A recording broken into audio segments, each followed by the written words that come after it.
una slide de introducción. Voy a asumir que no toda la gente está completamente al tanto de lo que es el mercado eléctrico chileno y las variables que lo determinan. Entonces, primero una introducción. En la parte derecha de acá, ustedes pueden ver que, bueno, ¿por qué es importante los combustibles fósiles? A pesar de que a mucha gente no le gusten los combustibles fósiles, tengan algún tipo de prejuicio, ¿por qué es importante? Porque en definitiva, del orden del 50% de la generación en Chile, solamente la generación tiene como base la energía primaria basada en combustibles fósiles. Y de ellos, el más importante de todos, y el menos querido de todos, es el carbón. Y después está el gas natural, que es bastante más ecológico que el carbón. Y dentro del gas natural, que explica del orden del poco más del 20% de la generación de electricidad en Chile, perdón, este gráfico es de ahora, del año 2020, o sea, actualizado de enero del 2020 hasta ahora. Y el gas natural argentino es relevante porque explica el orden del 14% de la generación de electricidad. De modo que, primero, si uno quiere entender algo de cómo viene el tema para el futuro, tiene que darse el tiempo de entender un poco la dinámica de los combustibles, que es una dinámica internacional. Chile no es un actor relevante, nosotros tomamos precios, y también es relevante el tema del gas natural argentino, y es por eso que Marco va a hablar con un poco más de profundidad sobre eso. Entonces, esa gráfica explica por qué teníamos que darle importancia al tema de los combustibles fósiles, y principalmente carbón y gas natural. ¿Qué ha pasado con los precios del sistema? Este es el precio spot. El precio spot, la gracia que tiene es que a uno le da entrega la dinámica online del sistema. Entonces, si uno quiere qué es lo que está pasando en el mercado, tiene que irse a los precios de spot, o el costo marginal. En Chile se llama costo marginal, debido a que la regulación está basada en costos evitables y todo eso. Entonces hablamos del costo marginal, que es el precio spot del sistema. Y si se ve, esta gráfica muestra el costo marginal desde comienzos de enero hasta ahora, hasta la semana pasada. Si nos vamos al lado izquierdo, vamos a ver que a comienzos de enero el costo marginal estaba del orden de los $40, con algunos pics por turbinas que entran en ciclo abierto, ya sea con gas natural o ya sea con petróleo diésel. Y después nos vamos a marzo. Entonces uno diría, bueno, los precios estaban bastante altos en Chile, y no hay que fijarse en marzo, porque la verdad que marzo fue algo muy puntual. Acá hay precios elevados, el costo marginal promedio de marzo había estado entre $70 y $80 el megawatt-hora.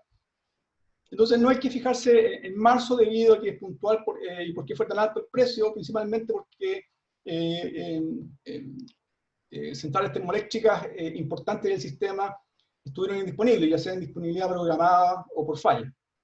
Entonces marzo es una puntualidad. Entonces, de nuevo, si vamos a enero, vemos que en enero ya los precios están del orden de $40.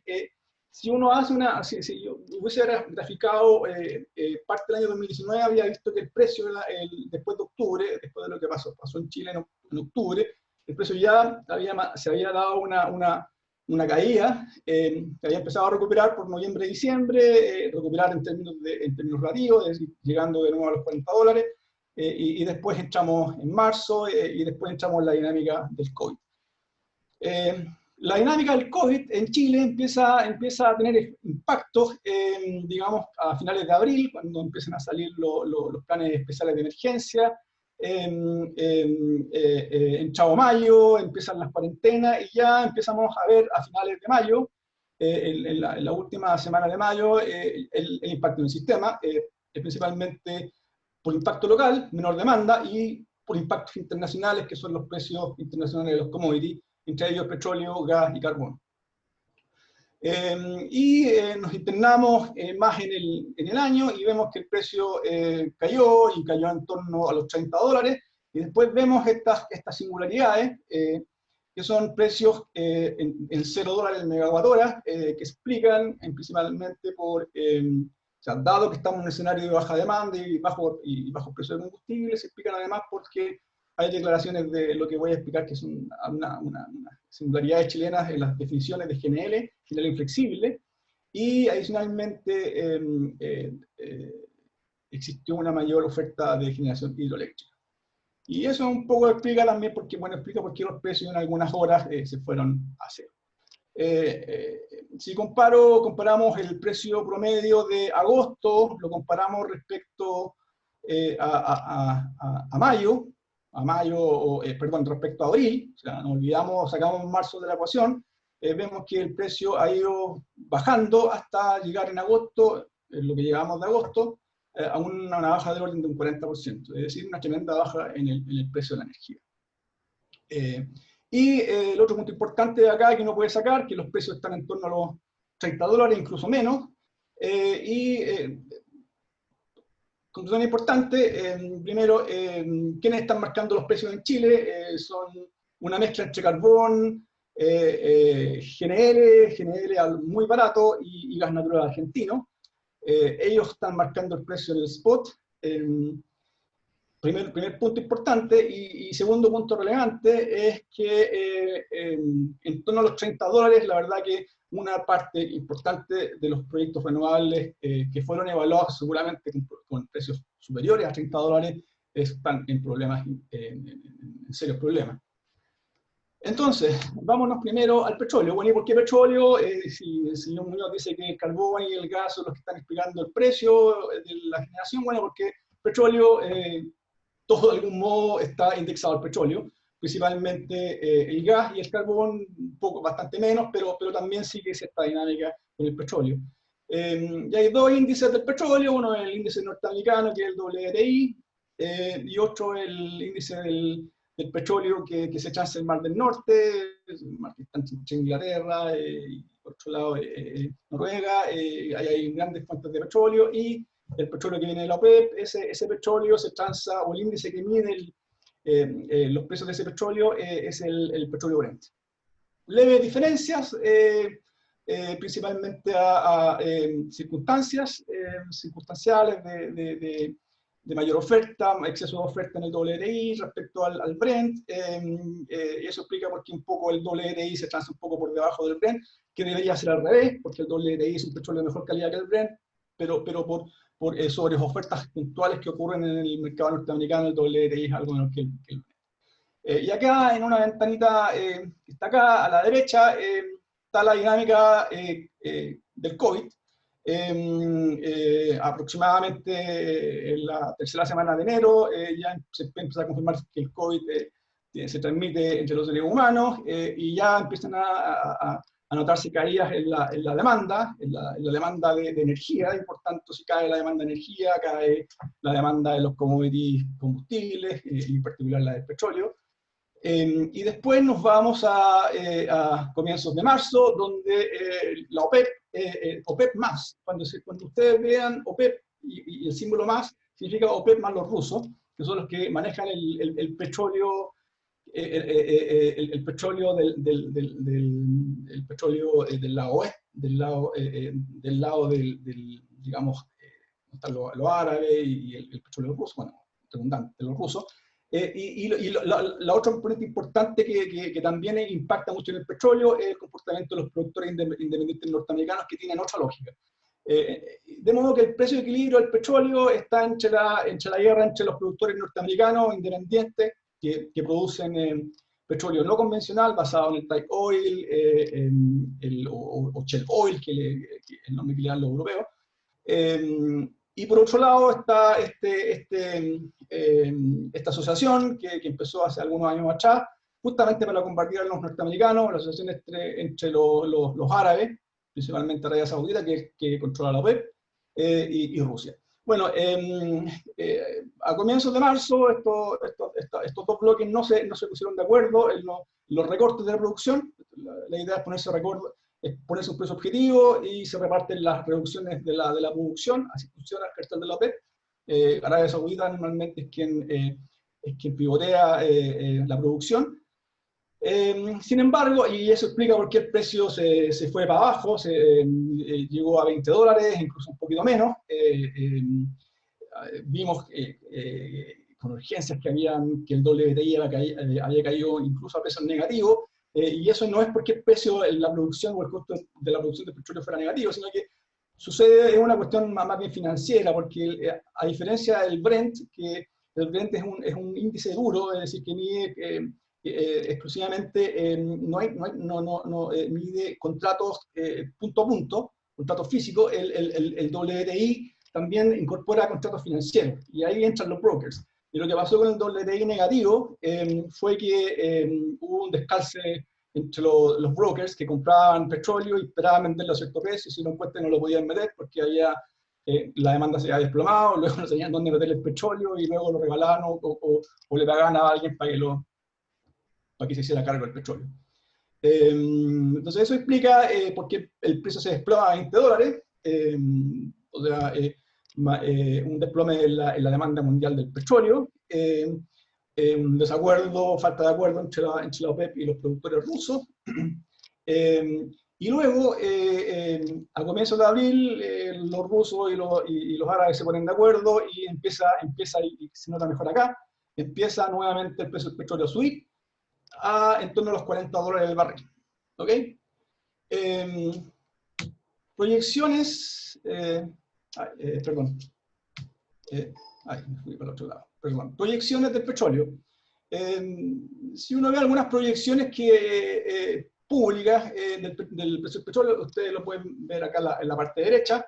Están las proyecciones del Brent, del WB, que es el World Bank, el Banco Mundial, y las proyecciones de los Estados Unidos, que entrega proyecciones para el WTI. Normalmente son proyecciones que se están actualizando cada 3-4 meses, y entrega proyecciones para el próximo año, y algunos estudios entregan proyecciones para más largo plazo.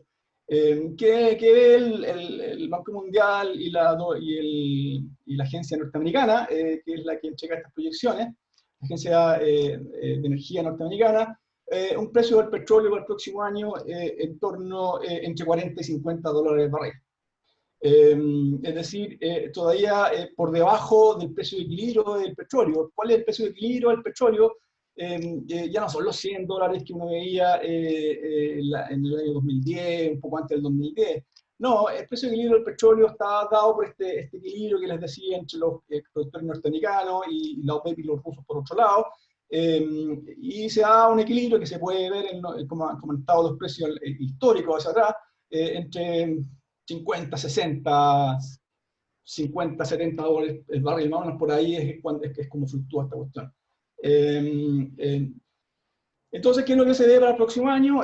Una recuperación del precio. Lo que es bueno, quiere decir que si el precio se recupera, por un lado, eso significa que se está viendo que la demanda se va a recuperar, apoyado por este acuerdo de recorte de producción que seguramente va a continuar entre los rusos y la OPEP. Y ahí el equilibrio es bastante delicado, porque si los tipos, y es por eso que controlan muy bien el precio, porque si la producción, restringe mucho la producción, se les meten los norteamericanos de nuevo y les ganan participación de mercado. Por tanto, siempre tienen que estar atentos a la dinámica que van teniendo los productores norteamericanos. Nota que la página, hoy día hay una gran cantidad de productores norteamericanos que están quebrados. La gracia que tiene sí el petróleo no convencional, que es lo que producen los norteamericanos, es que si los precios bajan, estos tipos cierran los pozos, se van a descansar y esperan que los precios suban y lo abren de nuevo. Es muy rápido el tema de la producción, el cese de la producción y la vuelta a la producción de los norteamericanos. Entonces, buenas noticias, pareciera que el precio se recupera, no al rango de 60-80, que es más o menos los equilibrios que uno debería, pero sí ya poco más de $40, $40-50 el barril. El gas natural y el GNL, olvidémonos de la parte de arriba. El gas natural norteamericano, que se mide a través del índice del Henry Hub, estos son los precios históricos, y esto acá entramos en mayo. ha tenido una caída, si lo medimos respecto del Henry Hub, que el precio de las transacciones de gas natural en Estados Unidos, del orden de un 21%, 20-21%, y ya venía cayendo. ¿Y por qué venía cayendo? Y lo vamos a ver también con el precio del carbón, principalmente por las disputas que hay que ya había en el año pasado entre los chinos con los norteamericanos, y en las cuales se metieron los australianos, que explica por qué los australianos tuvieron serios problemas con meter su carbón. Pero bueno, el precio del gas natural norteamericano tiene una caída de un 21% solamente durante este año. ¿Por qué es importante? ¿Por qué es relevante Henry Hub? Porque una parte importante de los contratos de GNL se indexan a Henry Hub. En el caso chileno, es público esto, en el terminal de Quintero, el gas que llega al terminal de Quintero, que son los contratos que fueron firmados tiempo atrás con British Gas. Los precios están indexados al Henry Hub. Entonces, si uno quiere determinar el precio del GNL acá en Chile, bueno, toma el Henry Hub más un cierto porcentaje, y uno puede especular sobre ese porcentaje, pero el Henry Hub más algo, más los costos de licuefacción en Estados Unidos, más los costos de transporte, más el costo de regasificación. De modo que si uno ve que el Henry Hub ha caído en torno a 1,5 dólares el millón de BTU, inmediatamente puede ver inmediatamente por qué el GNL en Chile cayó al menos eso. Si uno le suma que el costo del transporte cayó, y cayó, ¿por qué? Porque cayó el precio del petróleo, luego cogió el precio del petróleo, cayó el precio, el costo de transporte de los barcos que llevan el GNL, el costo de transporte de Estados Unidos a Chile es bien fluctuante, pero se mueve más o menos en un rango de 4 dólares el millón de BTU. Entonces, si uno considera que esta cuestión cayó como la mitad, por lo menos, son 2 dólares más de caída, son 2 dólares más el dólar y medio que teníamos por ejemplo Hub, ya llevamos 3 dólares y medio. El precio del GNL el año pasado estaba del orden de 8 dólares, entonces estamos llegando al GNL del precio del orden de 5 dólares, que es más o menos el precio que hay hoy día en el GNL declarado en el CEN en Chile. Entonces, pero de repente alguien alguna vez me llamó la atención, o sea, me atrás, bueno, ¿y por qué el precio llegó a 3 dólares?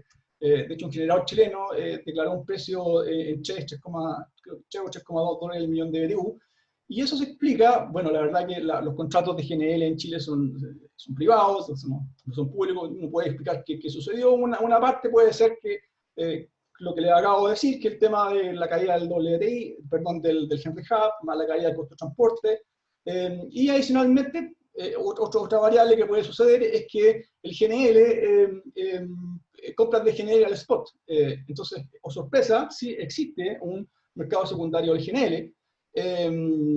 Si hubiese hecho esta presentación de años atrás, probablemente habría sido una locura hablar del mercado secundario del GNL, pero sí existe el mercado secundario del GNL, y ustedes pueden ver los precios a los cuales se transa el GNL al spot en el Asia Pacífico, que está acá a la derecha, y ustedes ven que el precio, este es abril del 2003, perdón, el 13 de abril de este año. Entonces, estos son los precios de este año, y ustedes ven que los precios se desplomaron por debajo de los 2 dólares el millón de BTU. De modo que también puede estar la posibilidad de compras al spot de GNL.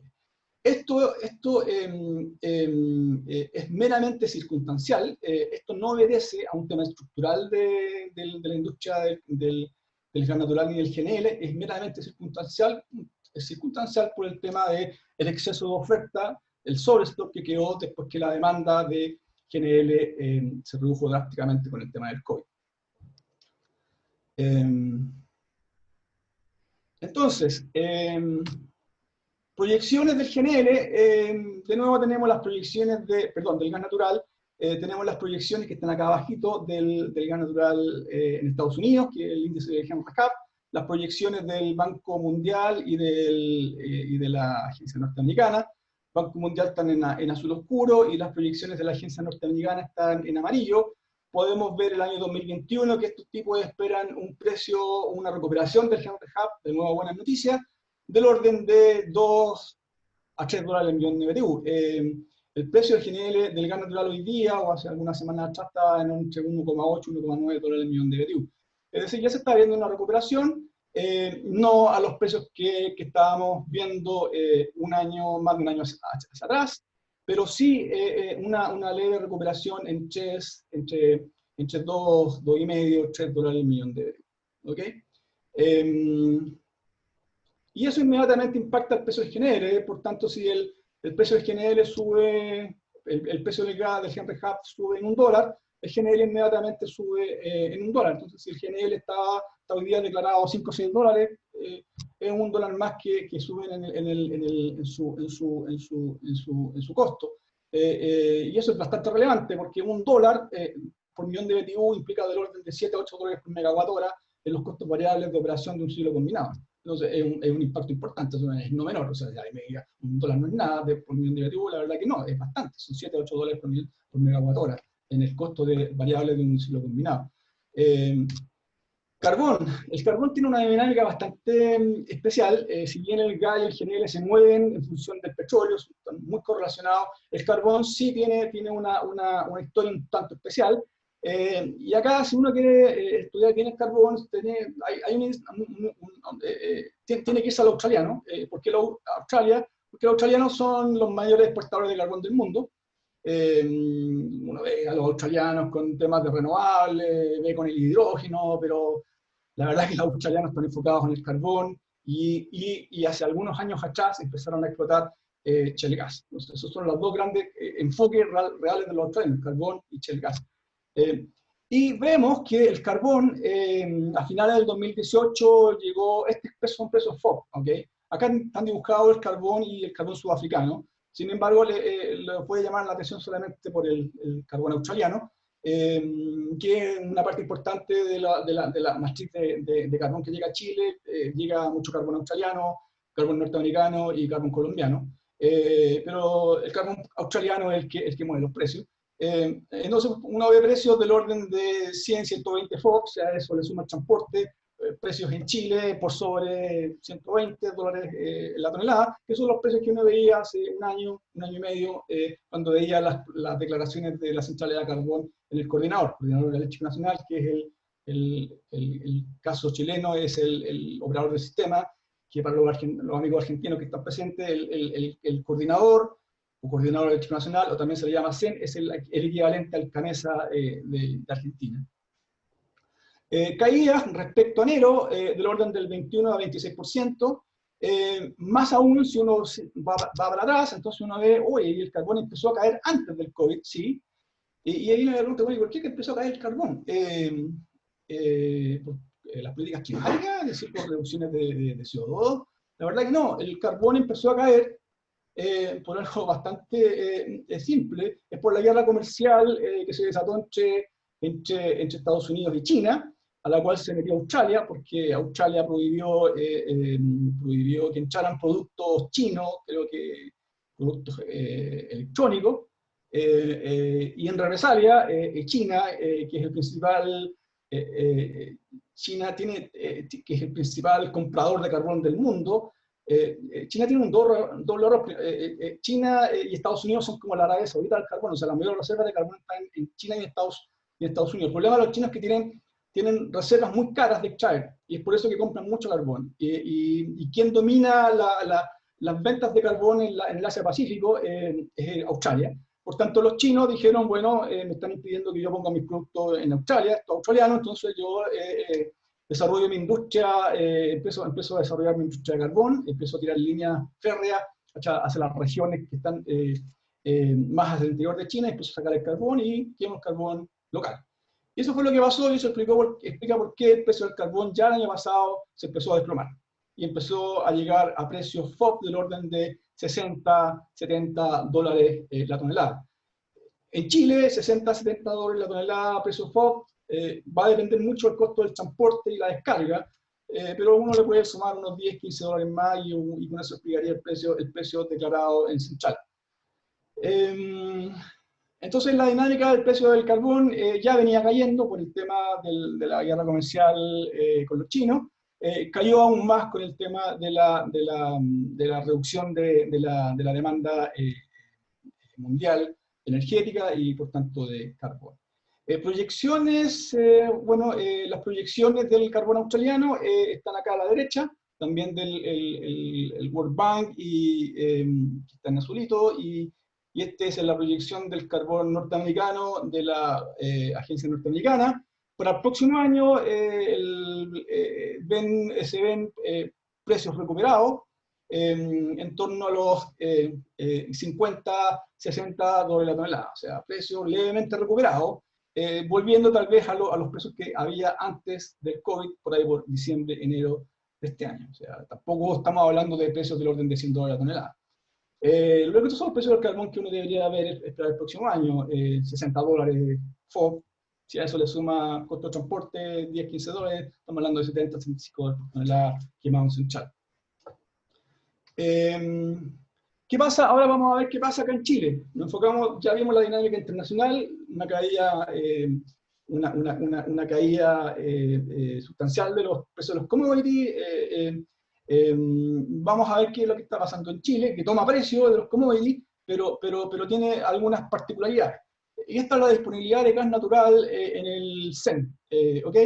Entonces acá está dividido por el azulito, el azul oscuro es el GNL que viene de Quintero o viene del norte del GNL, del terminal de Mejillones. Chile tiene, para los amigos argentinos, Chile tiene dos terminales, el Central, que está acá en Quinteros, que está cerca de la zona, en la costa chilena, como, digamos, para los que se ubican, para los argentinos, como frente a Santiago, cerca de Viña, argentinos que vienen a visitar a Chile. Entonces, el GNL está ese terminal, que es el principal, y hay un terminal en el norte grande, que es el terminal de Mejillones, que también para los que se ubiquen los amigos argentinos, está más o menos como, si no me equivoco, está como a la altura de Salta, de la provincia de Salta. Y esos son los dos grandes terminales, principalmente el terminal de Quintero. Entonces, el azul oscuro explica la disponibilidad de GNL, y el verde, o el menos oscuro, explica la disponibilidad de gas natural. GN es gas natural argentino, aquí me falta nada, gas natural argentino. Y acá está en 4 millones de metros cúbicos por día.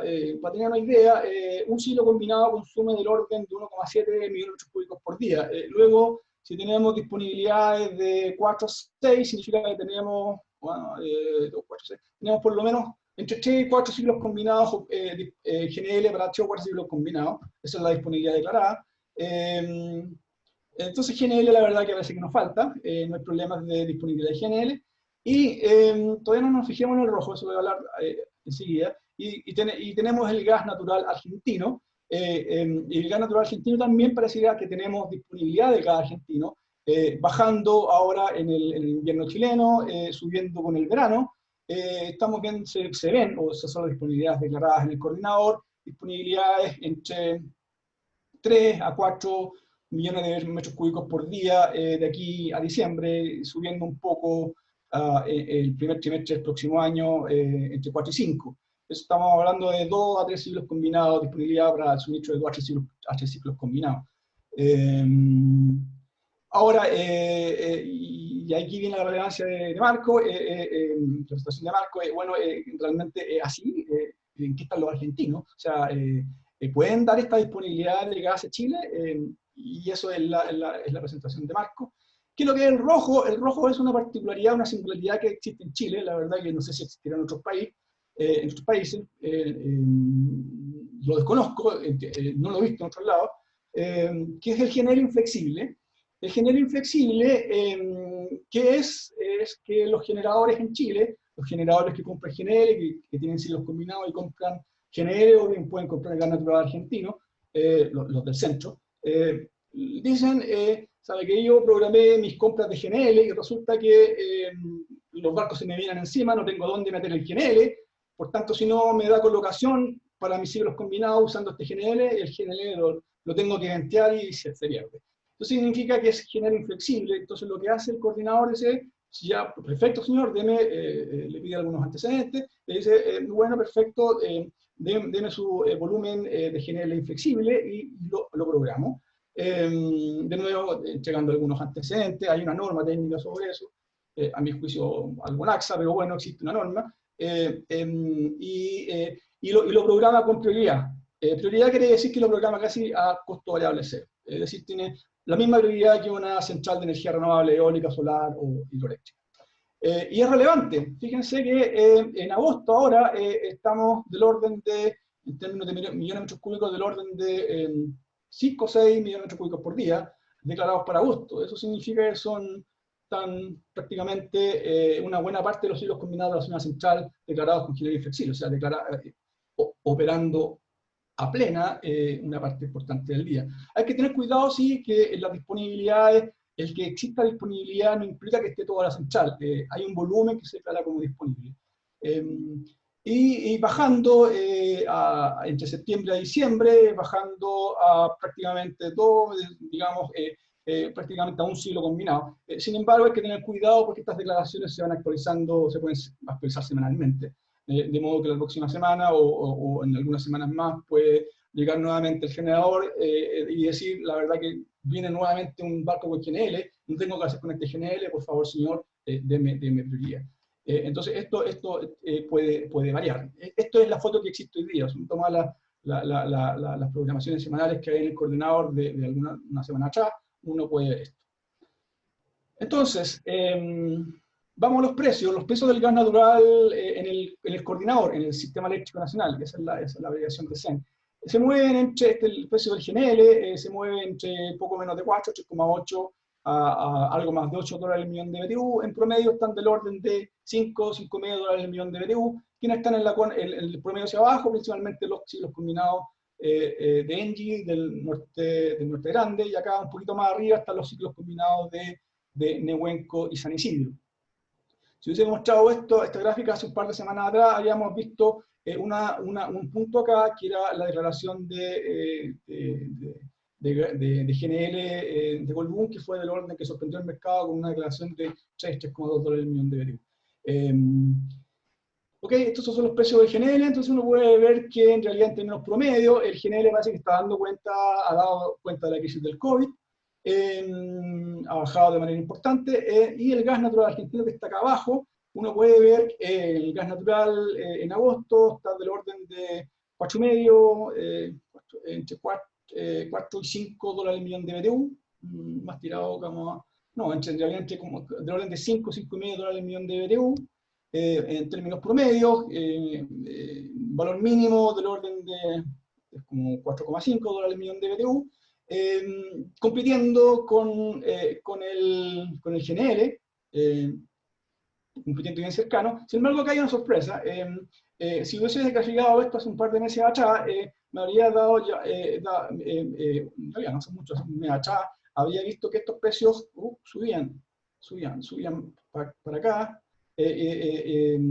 subían un poco respecto a los precios que habían en agosto. Sin embargo, los precios vemos que han bajado. Es un poco también por los ciclos del gas argentino, que un poco va a explicar Marco. La disponibilidad en invierno es diferente a la disponibilidad del verano. En verano, entonces, el precio baja, es el precio que está declarado, baja del orden de $4 el millón de BTU, es decir, bastante competitivo con el GNL argentino, con el GNL que viene de Quintero o de Mejillones.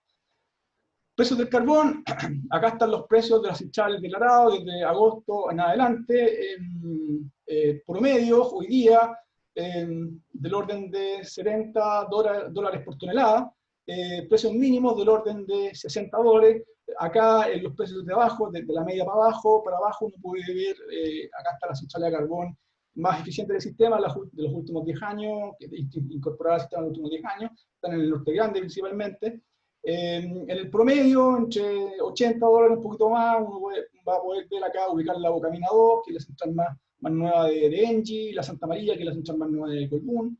Y un poquito más arriba acá, uno puede ver sobre los 80, 85, uno va a encontrarse con las ventanas, con las ventanas 1, ventanas 2, tal vez también están por acá las unidades nuevas de ventanas, las dos unidades nuevas, Campiche y ventanas 3. Y más arriba, la verdad que 120 de la tonelada son centrales bastante antiguas del norte grande, es poco explicable, son poco razonables estos precios declarados. La verdad que seguramente obedecen a los precios de hace algunos años atrás. Son precios seguramente de carbón comprado hace algunos años atrás y precios de inventario, pero están completamente fuera de mercado. Entonces, para quedarnos, pero para efectos de despacho no es relevante, lo relevante son las centrales que están de la media hacia abajo. Esas son las que compiten con el GNL y las que compiten con el gas argentino. Entonces uno puede ver precios del orden de 80, o sea, poco menos de 80 promedio, llegando por debajo de 60. Están bastante coherentes con lo que uno ve internacionalmente. Sin embargo, después viene una subida de precios, no sé por qué, seguramente porque no hay una actualización de los precios de carbón. Me cuesta ver que hay una subida de precios, los precios mínimos subiendo sobre $70 la tonelada durante el año 2020. Me da la impresión que los precios deberían seguir la misma lógica del precio promedio hacia abajo, seguir la misma lógica que estamos viendo ahora en agosto, septiembre, octubre. ¿Okay? Pero ya en el despacho, acá no es una curva de oferta, sino que lo que muestra una orden de mérito de las más baratas a las más caras. Recuerden que en Chile las centrales se despachan por su costo variable de operación. Y acá entonces, olvidémonos de la parte de acá a la izquierda, están las centrales termoeléctricas a carbón, que son las azules, a GNL, que son las rojas, y en amarillo son las mismas centrales termoeléctricas de ciclo combinado, pero usando gas natural argentino. Si esta es la escala es 20-40, esto es 30, vemos acá que una parte importante de las centrales a carbón del sistema está por debajo de los $30 por megawatt hora, este es costo variable. Y después tenemos un segundo bloque que está más en la parte derecha, que se mueve entre 30, 35, $40 la tonelada. ¿Okay? Estas son las centrales que están compitiendo en el despacho, principalmente estas que están acá, más a la izquierda. Las centrales que ustedes pueden ver más acá, sobre 40, la verdad que no tienen muy pocas probabilidades de meterse en el despacho, salvo en condiciones puntuales de indisponibilidad de las otras centrales. Y acá uno puede ver una central termoeléctrica a carbón, las Tocopilla, están cerca de 50 60 dólares por megawatt hora, es decir, la verdad que no, con muy pocas probabilidades de ser despachadas. Estos son bastante relevantes para el tema de la descarbonización en Chile o los tiros de centrales a carbón. Bueno, antes de seguir, entonces acá en la parte izquierda ustedes pueden ver las mismas centrales de ciclo combinado declaradas con GNL inflexible, que tienen orden de prioridad, tienen la prioridad en el despacho, la misma prioridad que las centrales renovables. Y acá ven las dos unidades de Nehuenco de Colbún, las dos unidades de San Isidro de Enel, la unidad 16 de Engie y Kelar de Tamacaya. ¿Okay? O sea, una parte importante de los ciclos combinados están declarados con GNL inflexible. Entonces acá viene una nota al pie de la página para los amigos argentinos: si quieren competir acá en Chile, tienen que preocuparse del carbón, ¿sí? Principalmente del carbón, pero también de las declaraciones de GNL inflexible. Caídas en la demanda. Acá el gráfico, estas son caídas. Acá en la parte izquierda está la gigawatt-hora de caída. ¿Respecto a qué? Bueno, respecto a una referencia que es la demanda que proyectaba la CINE en julio del año pasado. O sea, respecto a eso, el gráfico las caídas. En líneas segmentadas están en porcentaje. Y acá, bueno, la demanda, uno puede correr estos modelos ARIMA, modelos de series de tiempo, puede ajustar, de hecho, ajustar algún modelo, ninguna gran cosa tampoco, son modelos típicos de serie de tiempo, que ajustan la demanda en función de variaciones en el PIB y en la población, principalmente la variable relevante es la variación del PIB, y con eso uno obtiene una proyección de demanda. Y acá están las proyecciones del PIB. La última proyección que yo conozco es la de Banco Central, que es el informe de política monetaria del Banco Central, que es trimestral, que salió el último en junio, que decía el Banco Central que la caída del PIB en Chile iba a ser del 6,5%, es decir, un desastre, y tendencial 2,4%, pero este tendencial en realidad para el próximo año el mismo Banco Central veía o ve en este mismo informe un rebote del PIB, que ojalá sea así, de 5 5, 5,5 en términos conceptuales. Y tendencial, es decir, del 2022 en adelante, de 2,4%. ¿Ok? Si uno toma esas caídas del PIB y lo mete en estos modelos de tiempo, secuenciales de tiempo, entonces uno puede comparar. En rojito están las caídas de la demanda de la CNE. En rojo está la proyección de demanda, la caída respecto a julio del año pasado de la CNE, la que sacó ahora hace poquito, que es el informe de precios de nuevo de julio de este año. Y acá están las caídas, 2020-2021, del orden de, estos son terawatt hora, ahí me equivoqué, son o 5.000 gigawatt hora o 5 terawatt hora, que es más o menos del orden, para tener una referencia, 5, no, un poco más, 7 terawatt hora, son como de los, serán, no, 2, 3, son como 3 ciclos combinados, es una menor demanda del orden de 3 ciclos combinados, si de una desapareció la demanda. Las proyecciones en azul son las proyecciones mías, y vemos que en realidad el año 2020 está bastante parecido, sin embargo en el 2021 mis proyecciones son un poco más pesimistas que la CNE, y las barritas en celeste y celeste más clarito son proyecciones aún más pesimistas. En azul, la proyección en azul es considerando una caída de 6,5% este año, y 5% y un rebote de 5% el próximo, con tendencial de 2,4%, es decir, las proyecciones del Banco Central. Eso es el azul oscuro. Si yo proyecto el azul oscuro y lo comparo con la proyección de la CNE, me da caídas algo más grandes que las caídas de la CNE. Y bueno, y los otros son escenarios. El celeste, este que está acá, es una caída de 6,5%, y considero que el rebote no es tan grande, pero espero estar equivocado, pero considero un rebote del 3%, y tenemos estas caídas que están acá, del orden algo más grande que la CNE, de 2 terawatts de menor demanda respecto a la CNE. Y después vamos al más clarito, que es una caída del 6,5, perdón, de 10% este año, y un rebote de 5%, y eso me da el más clarito. Entonces, si es así, que no repito la página, espero estar equivocado, la caída de este año de la demanda debería estar del orden de 8 teras, algo mayor que la caída de la demanda de la CNE, que está del orden de 7, 5, 6, de 6, 7 teras. Yo estoy proyectando entre 7 y 8 teras, dependiendo de las proyecciones del PIB. Y después ya definitivamente hay una mayor caída según el modelo que yo tengo. Ahora, ¿qué quiere decir esto? No quiere decir que el modelo de CNE está malo, sino que lo que pasa es que los ajustes son diferentes. Uno puede modelar hay distintos modelos, los ARIMA, los ARMA, depende de los ajustes que uno haga, va a depender, hay modelos que pueden ser un poco más precisos que otros. No conozco los parámetros que ajustó la CNE, ni tampoco cuáles son las proyecciones del PIB que ajustó, pero sí los comparo con las proyecciones que yo tengo. En consecuencia, y esta es una mala noticia, estamos viendo caídas, si le hacemos caso a la CNE, proyecciones, caídas en la demanda del orden del 10%, de nuevo comparado con julio del año pasado.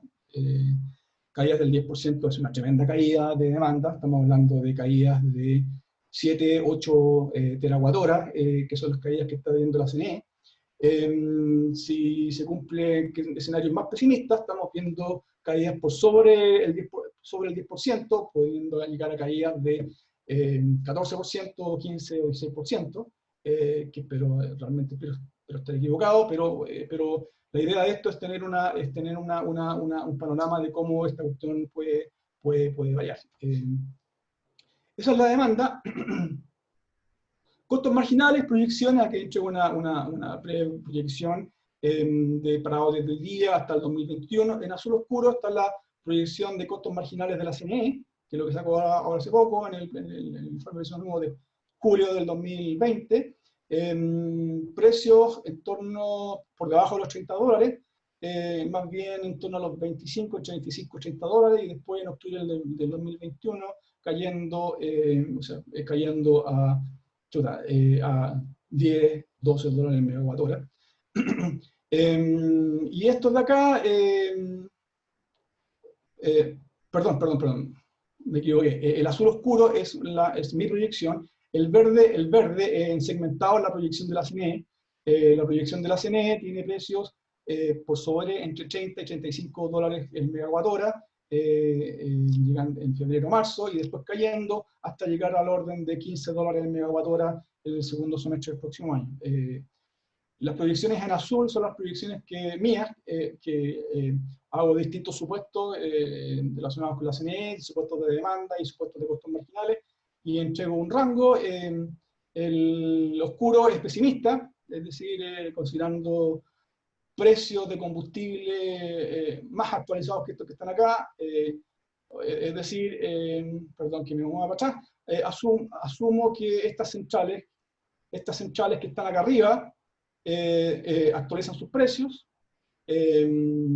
Asumo que el GNL sigue estando barato a 4 dólares, 4 o 5 dólares el millón de BTU, y con eso, y una caída de la demanda algo parecida al del Banco Central, uno puede llegar a estas proyecciones de precio. Son bastante, están dentro del orden de la proyección de la CNE. Lo que dice que en realidad la CNE está entregando es una proyección, digamos, más bien pesimista, coincide con mi proyección pesimista. Y en la línea más clara, entrego una proyección, no lo llamamos optimista, sino moderada, una menor caída en la demanda, y considero que los precios de combustible no caen del mismo modo que en este escenario pesimista, y con eso obtengo costos marginales por sobre los 30 dólares el megawatt hora, es decir, proyecciones algo más elevadas que las proyecciones que tiene la CNE. De nuevo, esto no es que alguien esté equivocado o esté acertado, es más bien los supuestos a los cuales uno le quiere creer. Conclusiones, para terminar. Los precios de combustible en Chile están dando cuenta de las caídas internacionales, de la realidad internacional, salvo algunas excepciones, sí están dando cuenta. Tener cuidado, algunas personas me hablaban con pánico que el GNL se haya caído 3 dólares por millón de BTU de aquí al infinito. No, eso no es estructural, eso es puntual. Es una caída puntual por los temas de costos de transporte, por los temas de la caída del Henry Hub. El precio del GNL debería recuperarse el próximo año. La única pregunta es la velocidad con la cual se va a recuperar. El precio del carbón es más complicado, el precio del carbón, porque va a depender mucho de la dinámica que se llevan los australianos con China.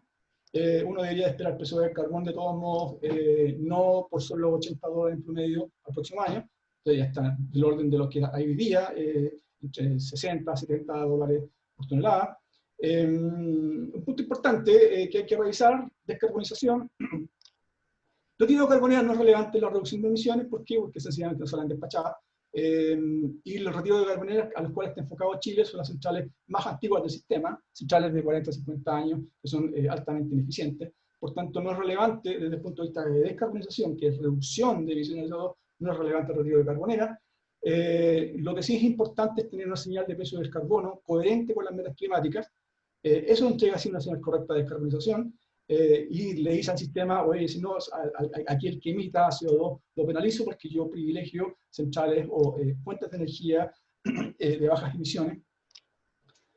Fuerte caída en la demanda, ¿sí? Y la recuperación, y aquí es lo más complicado de todo, va a depender de la estabilidad que tenga nuestro país.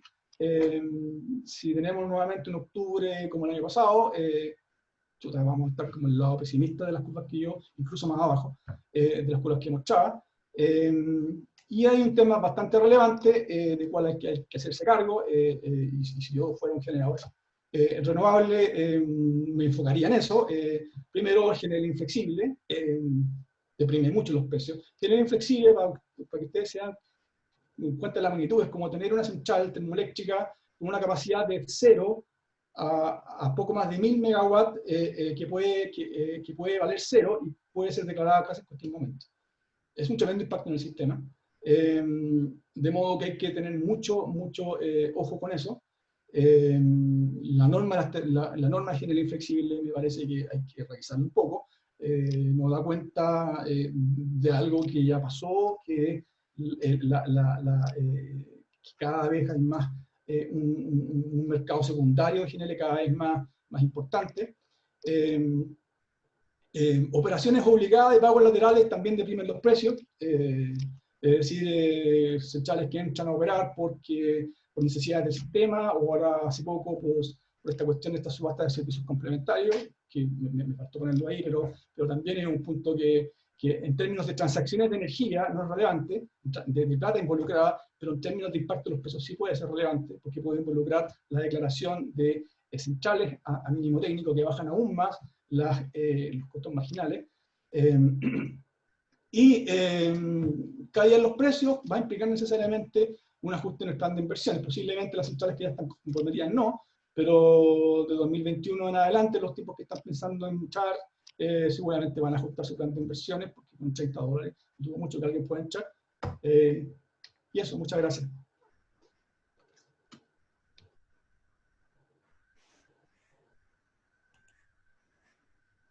Bueno, Cristian, muchas gracias por tu presentación. Ahora le damos la pasada a... ¿Aló? ¿Ahí me escuchas, Cristian? Yo te escucho bien, Osvaldo, si querés. Bueno, no, daba gracias a Cristian por su presentación, y ahora vamos a ver la presentación de Marcos Cousteau. Como lo presenté al comienzo, tiene vasta experiencia en el mercado energético de gas y generación eléctrica en Argentina. Fue subsecretario del Ministerio de Energía en Argentina y trabajó en Total durante muchos años. Así que con ustedes, Marcos Cousteau. Muchas gracias, Osvaldo, y gracias, Cristian y Osvaldo, por invitarme. ¿Me están escuchando bien? ¿Se ve bien la presentación? Sí, se ve perfecto. Perfecto. Bueno, voy a tratar de rápidamente, por el tiempo que nos queda y para no extendernos demasiado y que haya tiempo de preguntas, darles un panorama de lo que está pasando en Argentina. Yo creo que el mensaje, para ser resumido, es que Argentina está nuevamente en un punto de inflexión en el sector de gas. Y lo que voy a tratar de mostrarles es un poco cuál es esa inflexión y qué se está discutiendo hoy hacia adelante, ¿no? Entonces, ¿cuál es la situación actual? Ahí al gráfico de la izquierda vemos la producción bruta de gas natural, una producción que viene subiendo en los últimos, o vino subiendo hasta julio de 2019, donde fue el pico de producción de los últimos años, 27 millones de metros cúbicos adicionales a lo que había en enero de 2015, y realmente el 2019 fue un invierno muy bien abastecido de gas natural, generó las exportaciones a Chile que fuimos viendo del 2018 al 2019 y después del 2019 al 2020, y a partir de ese momento, un momento donde llegado ya el verano 2019-2020, una sobreoferta muy importante de gas natural, que ya se veía un poco el verano anterior, empieza a ralentizar las inversiones, cambios de gobierno, cambios de si querés, ambiente de inversión. Las inversiones en gas se van paralizando a partir de la segunda mitad del 2019. Y a partir de fines de 2019 prácticamente no hay inversiones en gas natural, y entonces vemos esa caída de producción entre julio de 2019 y julio de 2020. Perdimos 22 millones de metros cúbicos por día de esos 27 que se habían ganado. Y este invierno estamos llevando adelante un invierno con mucha menos disponibilidad de gas y mayor consumo de combustibles líquidos y de GNL. Es cierto que julio particularmente fue un julio bastante frío en términos de grados día acumulados, así que eso impulsó la consumo de combustibles líquidos, pero es cierto también que, como se ve en el gráfico, la disponibilidad de gas natural local cayó significativamente. Y mirando para adelante, hoy seguimos prácticamente sin inversiones en gas natural. Se ve que la caída de esa producción continúa, salvo que haya algo que modifique el ambiente de inversión. Y se esperaría para el año que viene, para el invierno 2021, una caída adicional de 14 millones de metros cúbicos por día.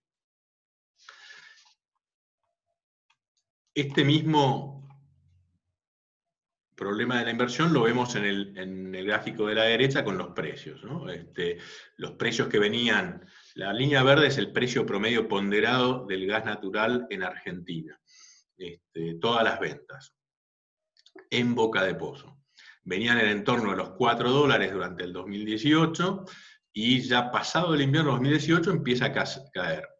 Ahí es donde se empieza a generar el ciclo, si querés, de sobreoferta, una sobreoferta puntual, pero empieza a generarse la sobreoferta y empiezan a caer los precios promedio del gas al mercado. Después empieza en 2019, también asociado a la crisis económica argentina, intervenciones en los precios que llevan a continuar esa caída. Y después tenemos la línea roja particularmente ahí, que es el precio spot, es un indicador semanal que emitimos nosotros, relevando las transacciones spot en el mercado, y vemos que en el invierno 2010, empezó en el invierno 2019, en el invierno 2019 los precios spot estaban altos, en el entorno de los $5,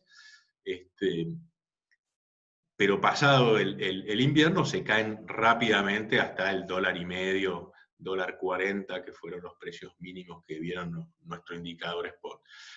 Se recupera durante el año 2020, vinculado a la estrategia de contratación que hace el sector eléctrico, pero vemos precios que están en el entorno entre $2 y $2.50 durante todo el año 2020, y algunos precios por abajo, ¿no? Esos precios que definitivamente hacen inviable pensar en cualquier inversión en el sector, y confirman lo que veíamos en el lado del volumen: la inversión no está y la producción se cae. Sobre todo toda esta producción, la zona violeta que se ve arriba, es toda producción no convencional que declina muy rápidamente. Entonces esa rápida declinación hace que sea más acelerado el proceso. Entonces, esta es la situación hoy. Hoy la inversión no está parada, no hay un escenario ni de precios ni de incentivos como para lanzar o relanzar esa inversión. Pero, ¿qué esperamos que pase con la demanda? Acá lo que un poco les quería mostrar son los ciclos parecidos al económico que estamos viendo en Argentina, que fueron las dos crisis anteriores del 90 y del 2002, dos crisis que tuvieron caídas de arriba del 10% del PBI acumulado, y este ciclo que estamos viendo hoy, por lo menos la expectativa de la mayoría de los analistas que lo están mirando, es que llegamos a una caída de más o menos 3% en el 2019, que el 2020 tengamos una caída de arriba del 10%. Vamos a tener una caída acumulada de arriba del 13%, muy probablemente. Pero las dos salidas de las dos crisis anteriores fueron muy rápidas, y sobre todo fueron muy rápidas en términos de demanda de energía. Entonces, la expectativa es que la demanda de energía vuelva a recuperarse. Entonces, la pregunta es cómo va a ser Argentina sin inversión en producción de gas para abastecer esa demanda futura.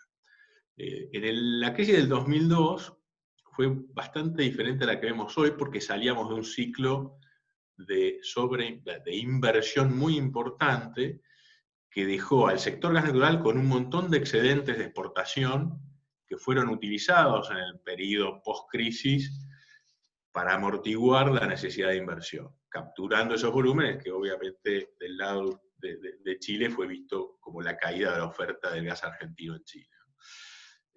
Y eso estiró, si querés, el periodo donde uno necesitaba incentivar las inversiones hasta el año 2008, hasta 2013, donde se fueron implementando distintos programas de incentivos. Y el sector eléctrico le pasaba un poco lo mismo. A fines de los 90 fue el ciclo de inversión en nuevos ciclos combinados para reemplazar equipamiento antiguo, con lo cual vos llegabas al 2002 con una reserva térmica o reserva de generación en general, primaria, muy importante.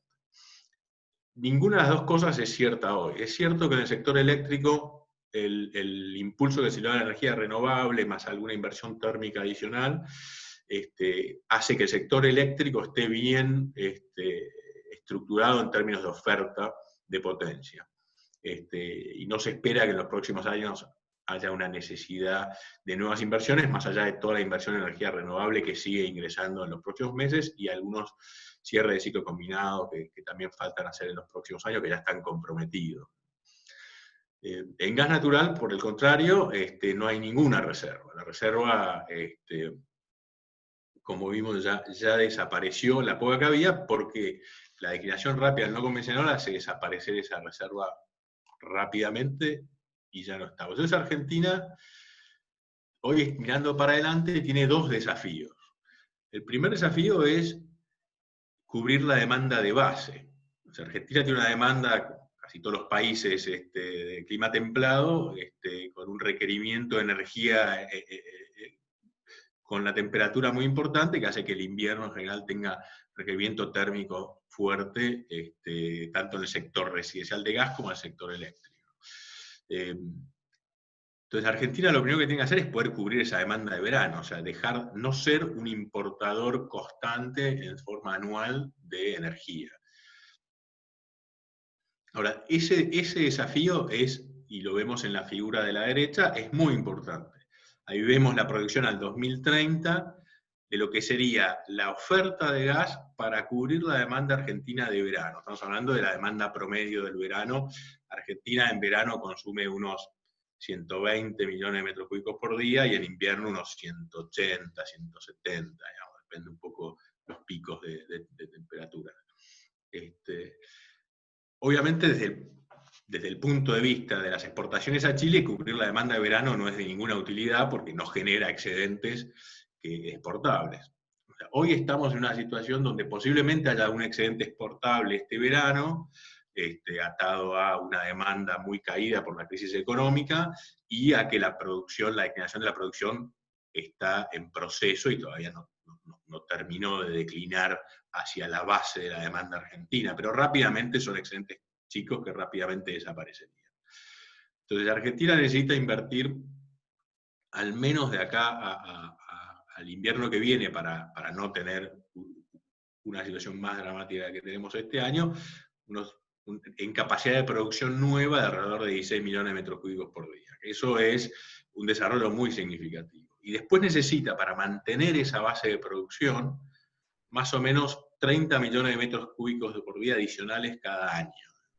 16 millones es el 15% de la producción argentina, o sea, 15% por año de capacidad adicional, que viene la gran mayoría a reemplazar declinación, y a partir del 2022 unos 30 millones de metros cúbicos por día, que pasa a ser entre un 15 y 10 y 15% 15 y 20% por año de nueva capacidad de producción, que está atado a que el no convencional tiene una declinación más rápida, al convencional seguir declinando, cada vez hay más proporción del no convencional. Entonces, la necesidad de inversión en el sector natural en Argentina es enorme para evitar una crisis más profunda y tener que importar energía más cara, en forma constante. O sea, el gas natural en Argentina es un producto muy competitivo, es la energía más barata que tiene disponible la Argentina para abastecerse y tiene suficientes recursos para abastecer la Argentina y exportar en cantidades importantes a la región. La exportación al mundo en términos de GNL es algo más compleja por la competitividad que requiere en la producción local, pero obviamente el potencial en términos de recursos está. Y adicionalmente hay un problema incremental que es la necesidad de capacidad de transporte, ya que está girando la producción hacia la cuenca neuquina y el crecimiento de la demanda en general hace que se requiera nueva capacidad de transporte. Al menos gasoductos troncales o un gasoducto troncal importante entre Neuquén y Buenos Aires mínimamente para el año 2024. Otra inversión muy significativa que hace falta en el sector. Y esto deja, pensando en cómo lo verías desde Chile, esto solo abastece a Argentina. No queda, en este escenario no queda nada para abastecer a Chile. Entonces, ¿cuál es el segundo desafío de la Argentina? ¿Cómo va a abastecer el swing de la demanda? Y acá primero voy a... El origen del swing está a la izquierda, la demanda residencial requiere un swing. Swing es la diferencia entre el consumo de invierno y el consumo de verano. Más o menos el sector residencial consume 45, o se espera que consuma para adelante 45 millones de metros cúbicos más en invierno que en verano. Eso tiene que salir de algún lado si la producción local solo abastece la demanda de verano. El sector generación eléctrica es un sector en Argentina, la generación térmica, que tiene una alta penetración de la dualidad de combustibles en la generación, gas, gasoil, gas fuel oil, gas carbón. Entonces puede girar de un combustible al otro en función de la necesidad. En el pasado, vemos abajo, en general fue un oferente de swing al mercado, consumía menos en invierno que en verano. Pero esta necesidad, y por eso se ve ahí del 2021 al 2030 en la última barrita violeta, que en realidad naturalmente pasa a ser un demandante de swing. Esto viene atado a la diferente estructura de oferta eléctrica. Menos proporción de generación hidroeléctrica sobre el total de la oferta, que puede tener algún efecto swing, incremento de la generación solar, que obviamente es una generación demandante de swing porque ofrece menos en invierno que en verano, con lo cual, para adelante se espera que el sector generación sea un demandante de swing. Igualmente, como vemos en el periodo 2004-2015, sujeto forzado a tener que ofrecer flexibilidad, la va a ofrecer, porque puede conmutar a combustibles líquidos. Son mucho más caros, pero lo puede hacer. Eso lo estamos viendo este invierno, este julio, hubo un consumo de gasoil muy importante de generación térmica, básicamente porque no hay gas disponible. Es mucho más caro que el gas, pero estructuralmente no hay oferta de gas posible. Y bueno, pasando al gráfico que vemos en la derecha, del periodo 2015 a 2018 hubo mucha demanda de swing en el sector. ¿Cómo fue abastecido ese swing? Escobar, que es la central de regasificación de GNL, que queda en Argentina, antes había dos, se ve en ese color azul, y la parte verde es el resto de la oferta de swing. Ahí entraba, durante ese periodo, la central de regasificación de Bahía Blanca, entraba el gas de Bolivia, entró gas de Chile durante 2017 y 2018, y entraban los combustibles líquidos en generación. Todo eso aportaba el swing. 2019, con el incremento de la oferta de generación de gas natural en Argentina, el swing cayó. ¿Quién fue el que redujo ese swing? En realidad, el swing se redujo porque las exportaciones a Chile ofrecieron ese swing, si querés. Y eso fue lo que permitió la reducción de la demanda de swing en el sector. La oferta incremental o la oferta adicional que en verano iba a Chile y en invierno quedó en Argentina. Ahora, mirando hacia adelante, vemos que vuelve a crecer nuevamente la demanda de swing. Y ahí, por las razones que vimos a la izquierda. Y acá tenemos la central de regasificación de Escobar, que es uno de los oferentes existentes, ofertando una 30-40% de ese swing requerido, y después cómo se va a ofertar el resto de ese swing. Y ese es el otro desafío que tiene la Argentina, que es definir cómo va a ofrecer ese swing.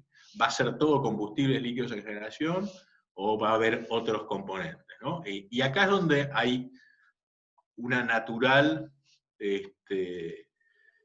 alineamiento, sinergia entre las exportaciones a Chile y el requerimiento de Argentina de abastecer ese swing.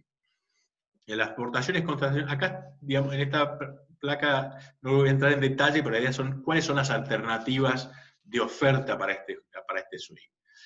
Las exportaciones contratacionales son claramente, y se vio en el año 2019 y en el año 2020, que son claramente una gran soluciona la oferta de swing para la Argentina. Es la oferta probablemente más económica, es rápida, incrementa la base de producción, que reduce los costos, genera un avance, si querés, en la curva de aprendizaje de la cuenca, genera ingreso de divisas, o sea, la verdad que claramente tiene muchos beneficios, y es claramente la más económica. Y opciones adicionales en volver a poner más GNL, encontrar soluciones de almacenamiento que requiere inversiones en transporte, o producción swing, que también es más costosa. Pero Argentina tiene que resolver, de alguna manera, cómo va a generar este swing. Porque esto va a ocurrir, porque la única alternativa de no tener que ofrecer este swing es cortar demanda. Si no, la demanda de alguna forma la tengo que abastecer. Y el corazón del swing en la demanda es estructural, es la demanda de energía asociado a las diferencias de temperatura.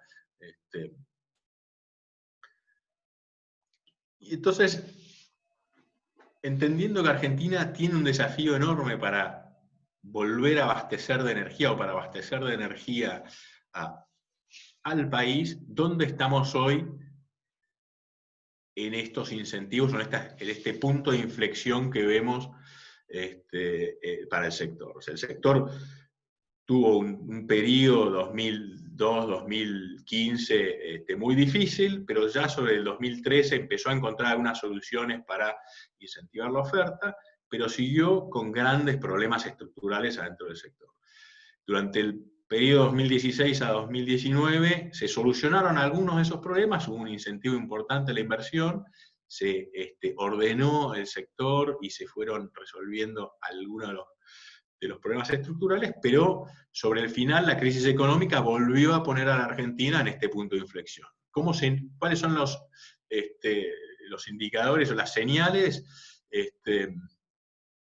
Básicamente que la oferta se está contrayendo porque los precios están intervenidos. O sea, el precio cae no porque naturalmente el equilibrio de mercado lo lleva a caer, sino porque los precios están intervenidos, con lo cual no permite que haya un clearing entre oferta y demanda. Y los precios están intervenidos no porque a la gente le guste destruir un sector, sino porque el desequilibrio macro de la economía y las políticas de subsidios más bien ineficientes hicieron medio inevitable que el sector fuera intervenido desde un punto de vista más bien político, de vuelta a ese equilibrio macroeconómico. Entonces, ¿qué estamos viendo como señales?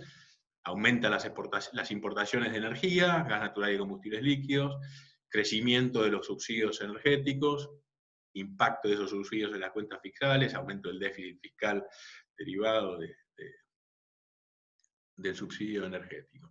Aumento de las deudas en el sector, algo que ya había crecido mucho hacia el año 2015, que se resolvió parcialmente del 2016 al 2019, y ahora vuelve a aumentar. Aumento de las deudas del Estado en los programas de subsidio, aumento de las deudas de CAMESA, el operador del sistema, con los productores, con los generadores, y una brecha creciente en el precio reconocido en el mercado interno, el precio que permite una perspectiva de inversiones con un retorno razonable. Entonces, ¿cuál es el camino hacia adelante? Y acá hay 4 puntos básicamente que no son ninguna novedad, pero que hoy la Argentina tiene que definir para resolver de este punto de inflexión hacia dónde vamos a ir. ¿Vamos a ir hacia una recuperación del sector y un ordenamiento? ¿O vamos a ir hacia una crisis que se profundiza y profundización de los déficits en el sector? Entonces, la primera es establecer una visión clara de futuro del sector. El gas es fungible, con lo cual la solución tiene que ser estructural para todo el sector. Es muy difícil resolver un segmento de la demanda sin perjudicar a otro o manteniendo desestructurado otro segmento de la demanda. Entonces es indispensable tener una visión de hacia dónde tiene que ir el sector. que tenga en cuenta accesibilidad, asequibilidad, la justicia energética. O sea, es importante que todo esto que tiene que ser tenido en cuenta no tiene que estar separado de que tiene que haber un precio interno que permita las inversiones y luego las intervenciones del Estado pueden lograr restablecer, si querés, los principios de justicia energética, accesibilidad y asequibilidad. La oferta y la demanda son muy dinámicas, tanto volumen como precio, con lo cual tiene que haber soluciones que permitan que esta dinámica ocurra. Soluciones que son muy dirigistas, en general, tienden a generar efectos secundarios porque bloquean la dinámica natural del sector. Entonces tiene que haber una diversidad de herramientas para que se puedan manejar los riesgos del sector entre compradores y vendedores de forma adecuada, ¿no? Para llegar a esta visión de futuro de un mercado sustentable, necesariamente tiene que haber una transición. Argentina está pasando por un año extremadamente difícil, sumando la pandemia a la crisis económica, con lo cual difícilmente se le pueda pedir al sector que rápidamente genere un mercado abierto, competitivo y sustentable hoy. Pero esas herramientas de transición tienen que ser herramientas de transición bien definidas, tienen que el diseño del plan que permita la flexibilidad de la salida y la transición hacia un sistema más sustentable es importante. Hoy se está discutiendo esto. Hay claramente un sector del gobierno, del nuevo gobierno argentino, que tiene muy claro prácticamente todos estos puntos. Que entienden que lo mismo que le tocó al gobierno decidir en el año 2012, o sea, más o menos 2012, cuando la crisis se había profundizado en el sector, le toca en este momento. O sea, el sector necesita de alguna manera encontrar esquemas que permitan una inversión sustentable. Y entonces hay un sector importante del gobierno que lo está viendo. Hay en esta última semana, la semana pasada, se presentó unos lineamientos de un potencial plan de incentivo a la inversión en gas, y en general, más allá de los detalles del programa, claramente hay un reconocimiento de la situación y un interés de generar alternativas que permitan recuperar el sector, sobre todo que permitan recuperarlo rápidamente, ¿no? Creo que también hay un reconocimiento importante de que las exportaciones a Chile son una herramienta positiva, que son algo que suma de los dos lados de la frontera, y este reconocimiento de que es una herramienta fundamental para reducir el costo del abastecimiento argentino. Por eso este plan, entre los puntos que tiene previsto cierta prioridad para las exportaciones estacionales a Chile.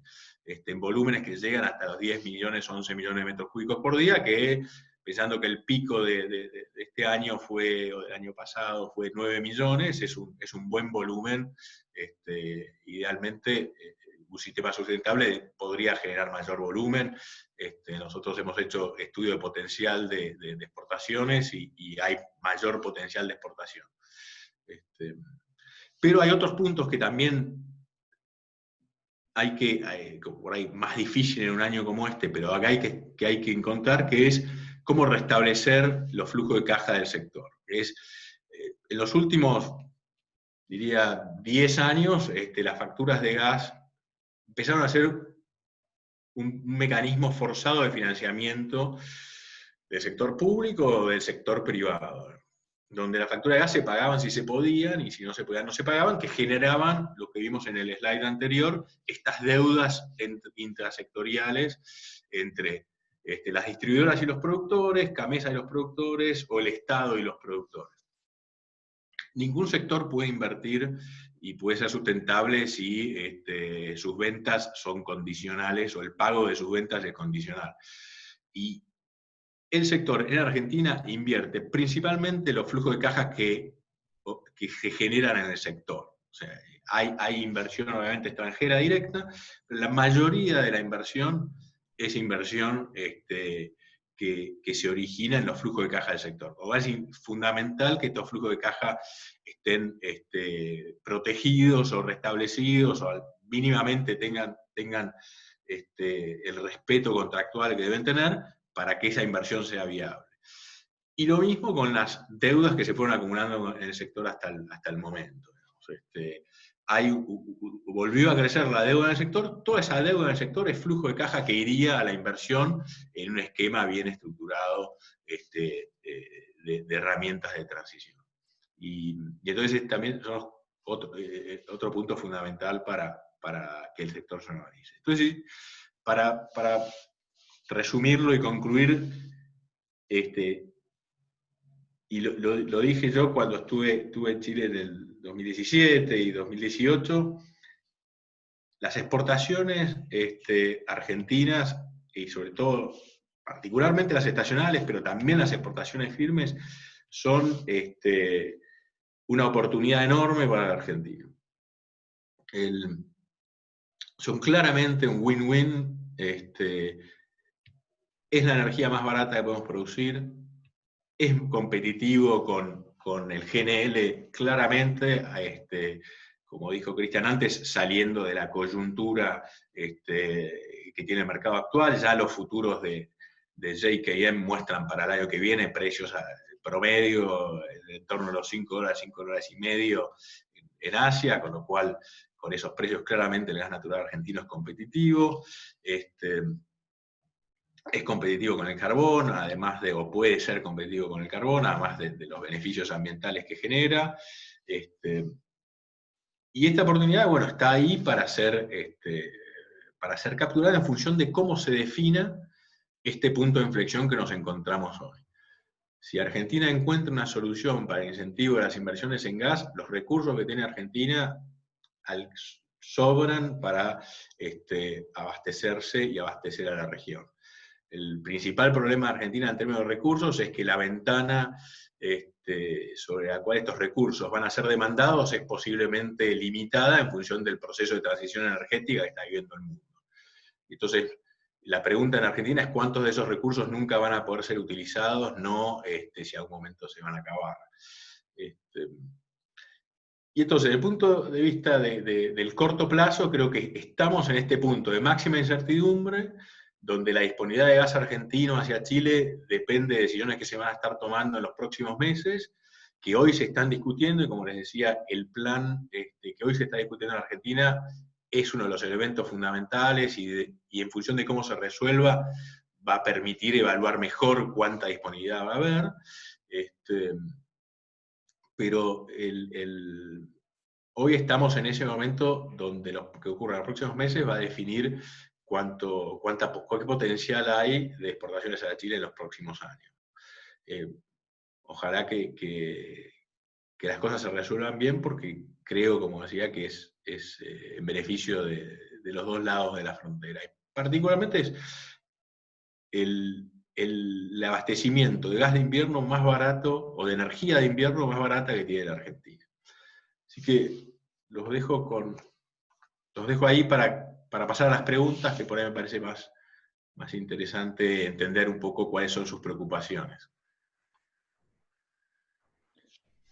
Marco, muchas gracias por tu presentación. Pasamos entonces a una ronda de preguntas. Tengo muchas preguntas, voy a tratar de irlas compactando, ya lo he estado tratando de hacer. Cristian, tu cámara, ahí está, ok. Ahí tenemos a Cristian.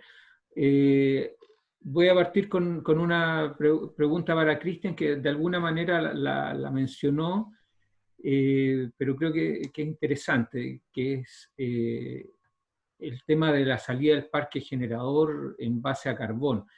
Cristian mencionó que digamos, están saliendo centrales ineficientes, digamos, por lo tanto no afectan mucho la reducción de emisiones, ni tampoco la generación de energía eléctrica propiamente tal, pero la pregunta apunta a largo plazo, o sea, la salida del parque generador en base a carbón, dice específicamente, ¿qué efectos tendrá en el costo de largo plazo de la electricidad al cliente final y cuál es la relevancia del retiro de estas centrales a carbón? Bueno, en realidad, a ver, aquí la pregunta depende de qué centrales a carbón, de cuáles centrales uno está hablando. Las centrales que están consideradas en el corto plazo, que son las centrales que aparecieron el año pasado, eran como 5 o 6 centrales, no recuerdo cuáles son, entre ellas estaba una ventana, parece, y una bocamina. Son centrales muy antiguas, son centrales muy ineficientes. El consumo específico de esas centrales es del orden de 400, 230 kilogramos por megawatt hora.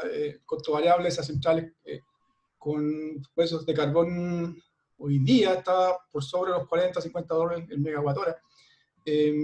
Por tanto, o sea, si es que estuvieran al precio de hoy día del carbón, pero como mostré ahí, hay unas centrales que están a precios todavía de 2 o 3 años atrás, la verdad que no tengo idea por qué están con esos precios. Entonces, en términos concretos, si uno hace las simulaciones, considerando solo estas 5 o 6 centrales de este plan de retiro de centrales de carbón, no pasa nada. O sea, uno hace las simulaciones, o sea, no pasaba nada el año pasado, no pasaba nada después de octubre del 2019, y ahora con mayor razón no pasa nada. Ahora, si está hablando si dice que va a retirar las centrales del norte grande, las eficientes, las centrales de Angamo, las centrales de Cochrane, Santa María, que son centrales, Bocamina 2, que son centrales que echaron durante estos últimos 10 años, ahí el impacto es importante, porque son centrales que hoy día, con los precios de hoy día, están del orden de 27, 30 dólares el megawatt hora. Esas centrales son las que están marcando precios. Si desaparece todo ese bloque de centrales, indudablemente el precio va a subir. Ahora no tengo dimensionado cuánto va a subir el precio. En realidad la pregunta es si uno le cree a eso. La verdad que a mí me cuesta creer que esas centrales termoeléctricas vayan a salir los próximos 10 años. Por eso que me parece que es mucho más sensato y es la solución correcta apuntar a un precio del carbono más que a ir señalando con nombre y apellido qué centrales quiero que se retiren. Esa es la señal correcta, definir un precio del carbono que sea coherente con las metas climáticas que tiene el país. Y ahí inmediatamente se va a sincerar cuáles son las centrales que deben salir y cuáles son las centrales que tienen que entrar. Y eso va a depender de las preferencias que tenga el país respecto a las emisiones de CO2. ¿Por qué es importante esa señal hoy día? Porque hoy día, a pesar de que Chile tiene un carbon tax de $5 por tonelada, que es más bien recaudatorio, a pesar de eso, hoy día en el despacho, si el coordinador ve una central a carbón a 30 dólares el megawatt hora y la compara con una central de ciclo combinado con gas argentino a 30,2 dólares el megawatt hora, va a preferir operar con la central a carbón. Si se hubiesen incluido la señal de carbon tax, el despacho eficiente habría sido con la central de ciclo combinado usando gas argentino. Por eso es que es relevante, una de las primeras medidas que debe tomarse es incorporar la señal de política climática, ya sea a través de precio, pero no solamente a través de precio, ya sea a través de precio o a través de su equivalente en reducción de emisiones, en el despacho de las centrales y la programación de las centrales. Gracias, Cristian. Marco, una pregunta para ti, que en realidad son 2 preguntas en una que apuntan en sentidos contrarios, y es respecto al gas de invierno. Por una parte, preguntan que, dado que esta magnitud que tú mostrabas del swing parece que no se va a poder exportar a Chile en periodo de invierno, dice, salvo que subsistan restricciones de transporte de gas de Neuquén hacia Buenos Aires, en cuyo caso podría haber un excedente de Neuquén que sí podría ser exportado en invierno. Entonces la pregunta es, ¿cuáles son tus previsiones respecto al al transporte de gas desde Vaca Muerta hacia Buenos Aires o hacia una potencial central de regasificación en Bahía Blanca, o sea, de gasificación, perdón, en Bahía Blanca. Eso es por un lado, y la otra es al revés, pensando si podría exportarse gas de Chile hacia Argentina en invierno y cuánto estaría dispuesto a pagarse. Bueno, sí, obviamente hay millones de detalles y es mucho más rico si querés analizar lo que viene en los próximos años que lo que viene en la corta charla, así que también por ahí, si alguno está interesado, siempre estamos disponibles para armar otro o hacer una charla más extendida. Pero yendo a las preguntas en particular, las restricciones de transporte definitivamente son fundamentales en los dos casos. En el caso para las exportaciones argentinas como para las importaciones potenciales. Las importaciones, para empezar por la segunda parte, son viables. Se hicieron en el 2000, como decía, 17-18, y fueron muy, muy útiles. Los precios de equilibrio, básicamente, son los precios de la alternativa que tenga Argentina para abastecer esa demanda. Básicamente, o combustible, o gasoil, o eventualmente GNL, pero básicamente la más directa es gasoil, porque de existir alternativa local de GNL, siempre, muy previsiblemente, sería más barata que traer GNL del lado chileno hacia Argentina a través de todo el sistema de transporte. Pero en general nunca tiene problema de competitividad con el combustible líquido.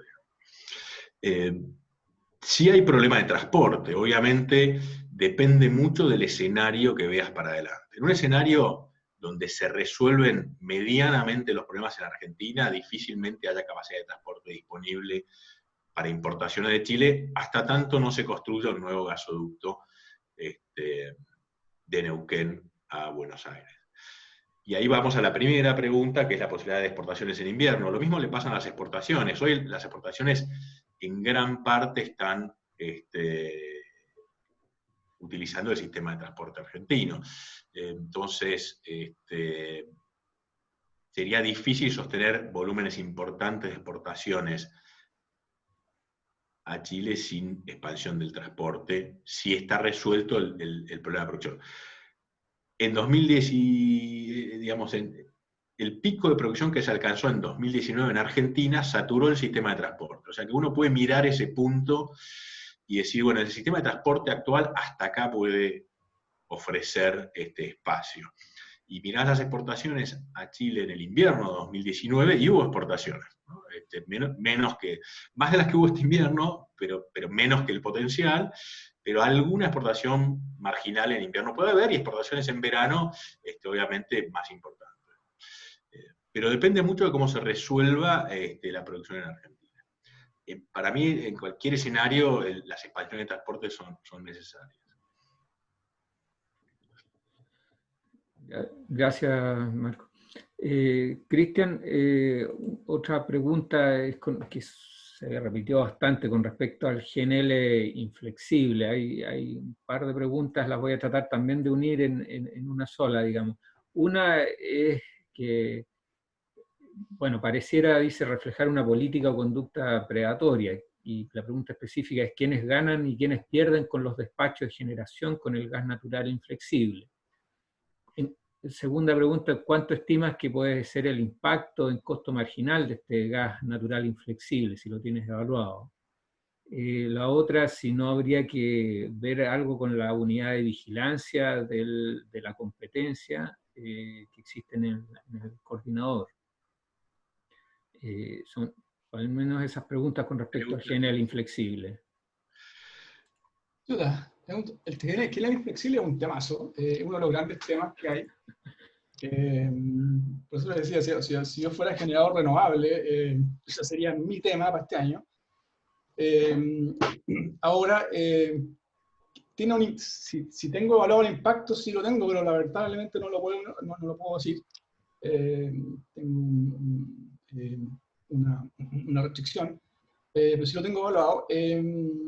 es relevante. Ahora, eso es el impacto. Ahora, si existe o no asociación o algo así complicado, la verdad que no me puedo pronunciar sobre eso. Las autoridades son las que tienen que ver eso y regularlo. Ahora, si mi pregunta es si el GNL es realmente, existe un GNL inflexible, si me hubiesen hecho esa pregunta hace 10 años atrás, 2008, 2009, sí, la verdad que sí, porque el GNL se desarrolla punto a punto. El GNL requiere grandes inversiones porque tiene que tener los terminales y los barcos, entonces necesita contratos de largo plazo. Los contratos de GNL son por lo menos de 15 años, 15 20 años.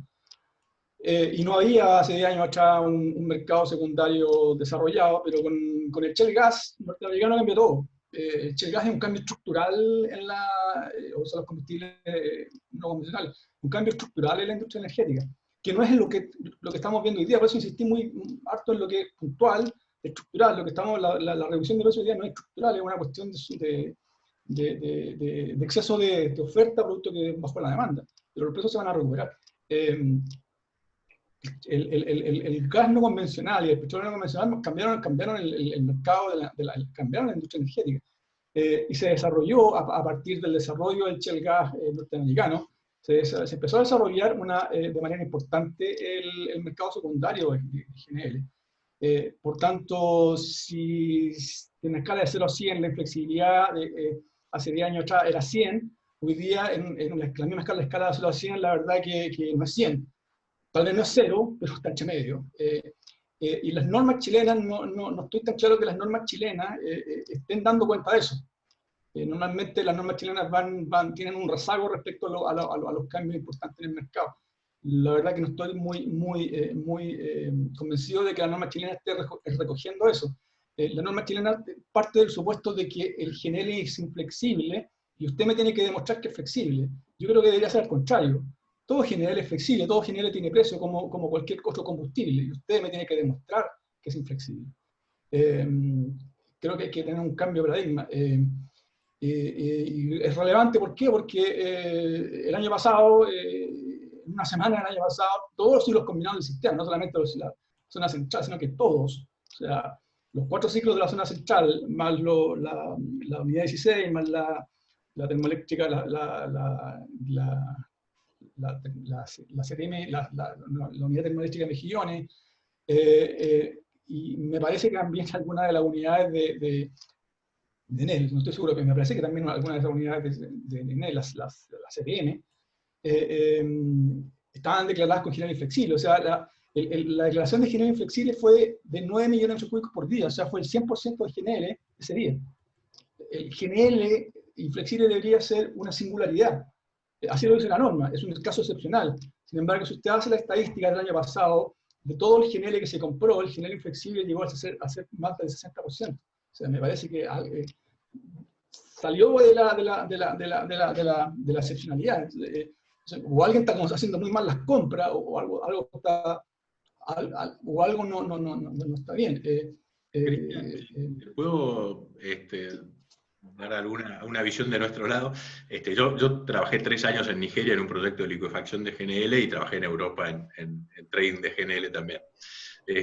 Y sabes que en Argentina hubo cierres de producción de gas por GNL inflexible también. No siendo inflexible como se declara el GNL argentino, pero básicamente vos tenías una compra que tenías que descargar y no había demanda y se tuvo que cerrar producción local. Fueron pequeños cierres, pero obviamente muy controvertidos en el mercado local.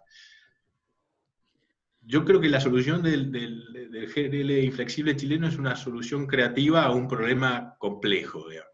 Y yo no lo miraría por el mercado GNL. El mercado GNL, nosotros hacíamos trading de GNL en el 2007 en Europa, digamos.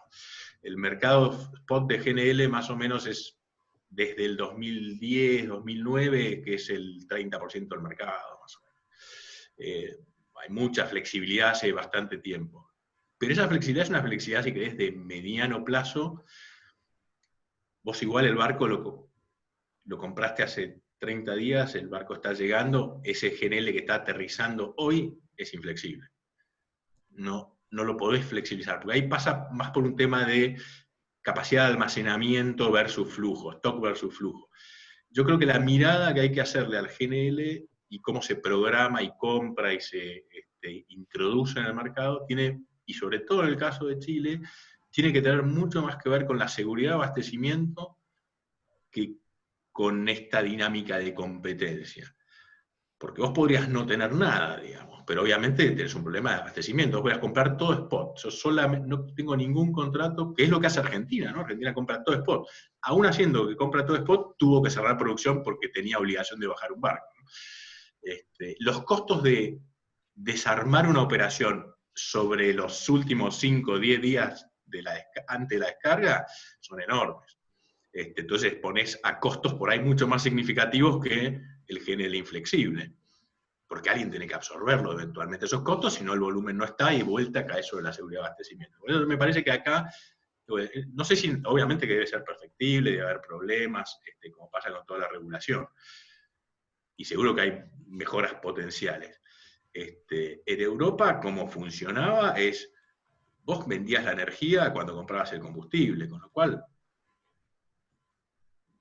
vos, como vos podés autodespachar tu planta, digamos, no necesitabas que nadie te despache, vos habías comprado combustible, lo quemabas y listo. Si en el momento si en el proceso aparecía un mejor negocio, lo hacías, pero si no aparecía un mejor negocio, no. Quemabas el combustible y recibías el precio que habías pactado, porque en general esas operaciones se pactaban de antemano, ¿no? Pero en cualquier caso, yo lo miraría más desde cómo compatibilizar seguridad de abastecimiento con la dinámica de adquisición del GNL, con la dinámica de despacho del sector eléctrico, ¿no? 3 puntos difíciles a veces, o complejos de compatibilizar. Gracias, Cristian, gracias, Marco, por las aclaraciones. Hoy vamos a ir completando casi 2 horas de presentación. Voy a hacer una última pregunta para Marco. Bueno, no todos, pero muchas preguntas respecto al Plan Gas 4 que apareció hace una semana atrás. Una pregunta es si podría hacer un pequeño resumen de él y si ves que se va a implementar y cuándo. Otro pregunta más específicamente el Plan Gas contempla licitar volúmenes a largo plazo con esquemas de pay as bid. ¿A qué plazo serían esos volúmenes? Después, si hay alguna estimación de precio medio que puede obtenerse, se ha escuchado de $3,5 por 1 millón de BTU. Y ahí engancho con otra pregunta, si puede ser competitivo el gas argentino con el GNL en Chile, considerando todos los precios de GNL internacionales. Okay, siempre se ha hablado eso. Bueno, se presentaron 23 puntos, si no me equivoco, creo que se los puedo hacer llegar si los quieren. Todavía es algo que está en proceso de discusión, entiendo, no llegaron al cierre final, pero básicamente la idea es licitar 70 millones de metros cúbicos por día de gas natural en Argentina, planos todo el año, con una obligación de que esos 70 millones para cada productor, o sea, lo que oferta cada productor, sea el 70% de su producción. O sea que en realidad estos 70 millones de contratos bloquean una capacidad de producción, una oferta de 100 millones de metros cúbicos por día. 100 millones de metros cúbicos por día comerciales en mercado, como se están licitando, o sea, inyectados a gasoducto, son prácticamente la demanda de verano de Argentina de hoy, de gas local, considerando que la importación que hay de Bolivia durante el verano. O sea que básicamente la idea es comprar todo el mercado en un bloque plano de 100 millones de metros cúbicos por día por los próximos 4 años. Es pay as bid, con un techo de precio que, por lo menos por lo que se dice en estos puntos hasta ahora, es $3.4 por millón de BTU, pero se evalúa descontado del contrato, con lo cual en realidad está a un precio algo superior, en el entorno de los 3.7, 8, depende cómo. por ahí 8 o 9, en función de cómo vayan a terminar haciendo ese descuento. Ya 4 años, contratos bloque fijo, por 100 millones. Eso resolvería de alguna manera gran parte del abastecimiento de verano de la Argentina. Un punto sería, adicionalmente,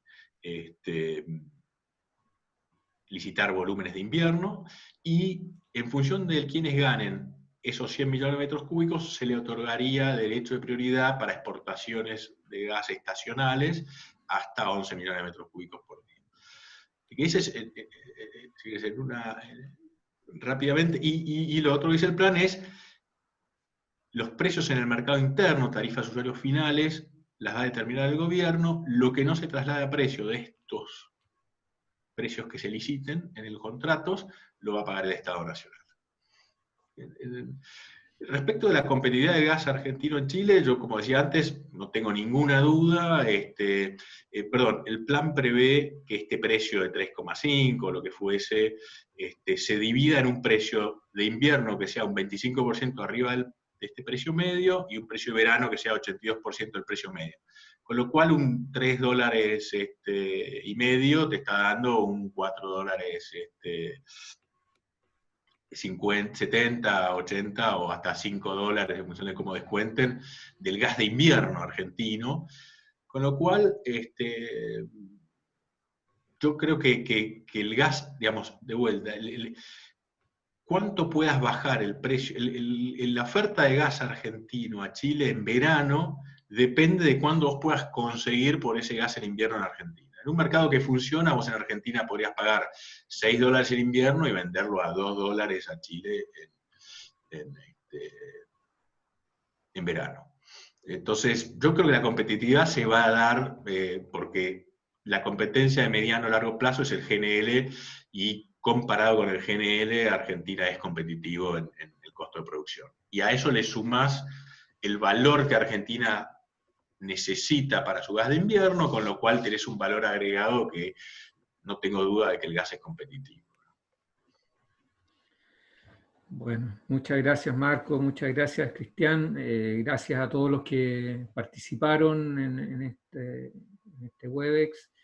Esperamos que haya cumplido con sus expectativas. Pido disculpas si no por todas las preguntas que quedaron sin contestar, pero bueno, será para otra oportunidad. Como dije al comienzo, vamos a poner a disposición de ustedes las presentaciones y también la grabación.